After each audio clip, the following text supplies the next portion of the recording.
Kan? Awalul ilmi, permulaan ilmu itu apa? As-samtu, diam. Diam.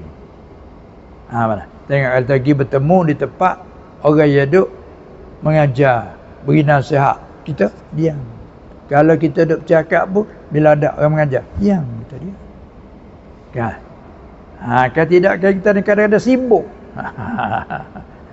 Tu awal ilmu, diam dulu. Belum perhati dengar lagi, diam.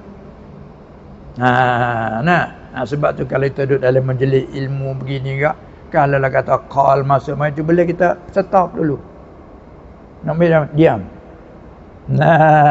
Tu. Salah lah kata, jadi kita tidak menghargai. Itulah di antaranya awalul ilmi as-samtu, diam. Summa, kemudian lepas pada diam itu bukan diam semata-mata. Summa listima'u, perhati dengar. Ya. Jadi kalau dengar tu bila kita tidak tuli apa orang cakap, kita dengar. Tapi dengar semata-mata dengar tu panggil sam'. Sama' dengar. Ini istima', perhati dengar. Sebagaimana Allah perintah ketika khutbah khutbah di lalu, diteruskan kita macam mana dia perintah, fastami'u lahu, bukan kata fasma'u. Wa idza quri'al qur'anu fastami'u lahu wa ansitu. Maka perhati dengar oleh kamu. Kalau kata fasma'u maka dengar walaupun tak perhati. Tak, perintah suruh perhati dengar. Sini panggil apa? Perhati dengar. Panggil apa? Perhati juga.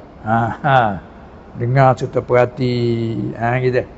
Ada pun semata-mata dengar. Bila derah begini mana pun dengar. Tapi dengar perhati. Itu mana istima'. Awalul ilmi as-samtu, diam. Summa listima'u, kemudian perhati dengar. Ataupun dengar sambil perhati. Summal hifzu, kemudian hafaz. Supaya kita orang mengaji dalam menuntut ilmu, bukan? Dalam guru muhurah, perhati dengar. Lepas tu kita hafal utanawi. Atau kita menghafal, dah hafalkan matan-matan tu. Kemudian hafaz. Summal amalu, hafal, kita ingat apa yang ditunjuk ajar. Kemudian summal amalu, kemudian beramal, buat.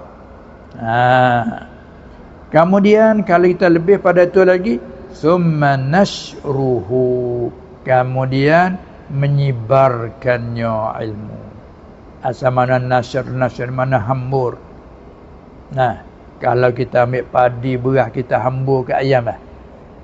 Ada panggil hambur, tapi bila ilmu kita panggil menyebarnya. Itu dia tu nashruhu.